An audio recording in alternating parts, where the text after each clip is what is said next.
Hai sahabat pembelajar, bertemu lagi dengan saya Husnul Khatimah di guruvirtual.id. Pada video kali ini kita akan melanjutkan pembahasan kita terkait pengantar basis data. Mari kita lihat video berikut ini. Sahabat pembelajar, kita lanjutkan lagi materi pembelajaran kita kali ini, yaitu tentang pengantar basis data. Pengantar basis data atau kita kenal dengan istilah database. Database di sini merupakan sebuah data yang tersimpan di dalam sebuah perangkat komputer. Untuk sebelum kita masuk ke dalam database sendiri, kita pelajari dulu secara konsep dasar dari database atau basis data. Konsep dasar dari database merupakan pertama ada sistem berkas. Nah, sistem berkas ini merupakan sistem yang mengetahui bagaimana cara data itu tersimpan. Kemudian ada juga sistem akses, yaitu cara mengambil informasi dari dalam suatu file. Kemudian organisasi file, teknik yang digunakan untuk menggambarkan dan mengimplementasikan pada file. Sistem sendiri merupakan tatanan atau keterpaduan yang terdiri atas sejumlah komponen profesional dengan satuan fungsi atau tugas tertentu yang saling memiliki keterkaitan untuk melakukan suatu pekerjaan. Kemudian ada data dan basis data serta DBMS. Apa data? Data merupakan representasi dari suatu fakta yang mewakili suatu objek. Bisa berupa manusia, barang, peristiwa, keadaan, dan lainnya. Yang direkam dalam bentuk angka, huruf, simbol, teks, gambar, bunyi, atau kombinasi dari beberapa bagian tersebut. Kemudian, basis data ini diartikan sebagai kumpulan data yang diintegrasikan di organisasi untuk memenuhi kebutuhan para pemakai di dalam suatu organisasi. DBMS atau Database Management System di sini merupakan perangkat lunak yang menangani semua pengaksesan ke dalam database. Perbedaan dari file management tradisional dan file management secara basis data, ketika kita menyimpan dalam manajemen tradisional, tentunya programnya oriented, sifatnya kaku dan kerangkapan dan terjadi banyak kerangkapan data. Sedangkan ketika kita menyimpan dalam file manajemen basis data, tentu datanya oriented terkontrolnya. Kemudian lebih luas dan kelengkapan datanya bisa diminimalisir.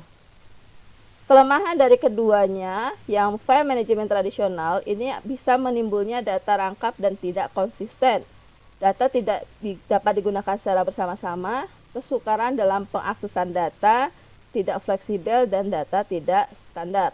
Kemudian kelemahan dalam basis data, di sini storage yang digunakan besar, dibutuhkan tenaga spesialis, kemudian softwarenya tentunya mahal, kerusakan pada sistem database dapat mempengaruhi departemen lain yang terkait.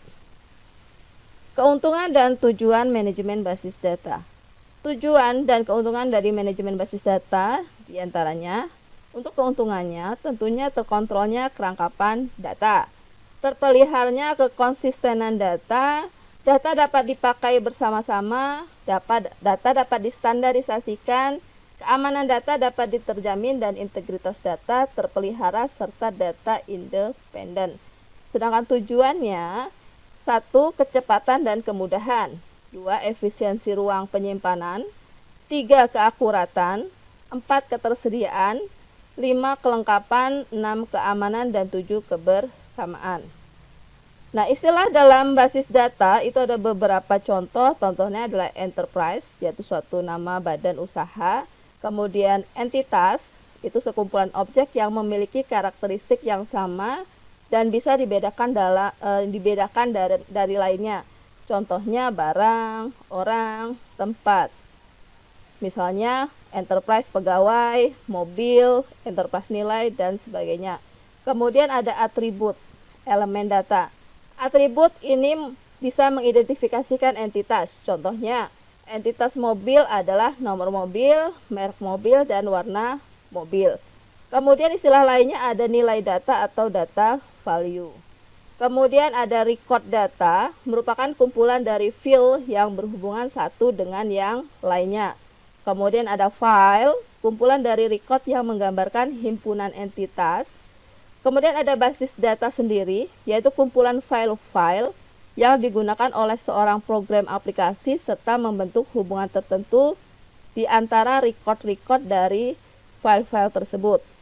Kemudian ada kunci elemen, key, data elemen. Kunci elemen record merupakan kunci yang dipakai untuk menemukan record tersebut. Jenis-jenis kunci di sini ada primary key, secondary key, candidate key, alternate key, dan composite key. Primary key merupakan kunci yang mengidentifikasikan sebuah record dalam file. Sifatnya unik. Contohnya adalah npm. Kemudian secondary key, file yang mengidentifikasikan juga record dalam file namun tidak bersifat unik. Contohnya di sini adalah nama.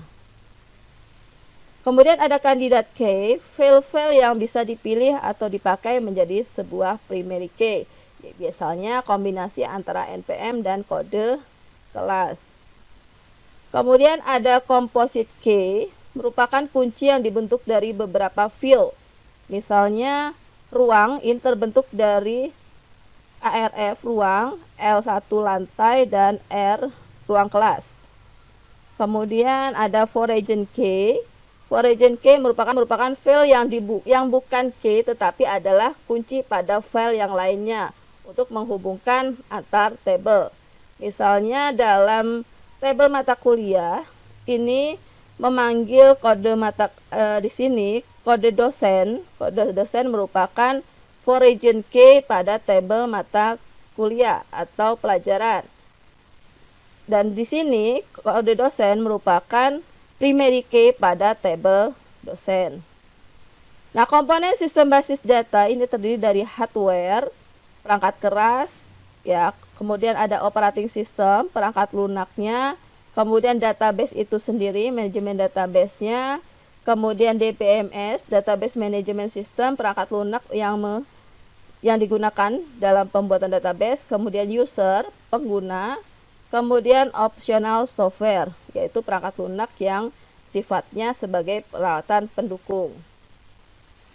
Kemudian pengguna database di sini dikelompokkan menjadi system engineer, database administrator, programmer, dan pemakai akhir atau end user.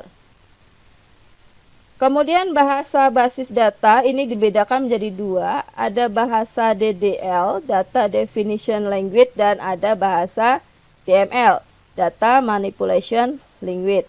Untuk DDL, ini dapat membuat tabel baru, membuat indeks, mengubah tabel, dan menentukan struktur penyimpanan tabel.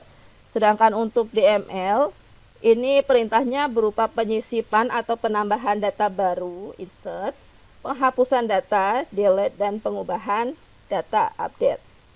Nah, sahabat pembelajar, demikianlah tadi materi terkait tentang pengantar basis data. Nah, sahabat pembelajar, demikianlah tadi pembahasan kita terkait pengantar basis data.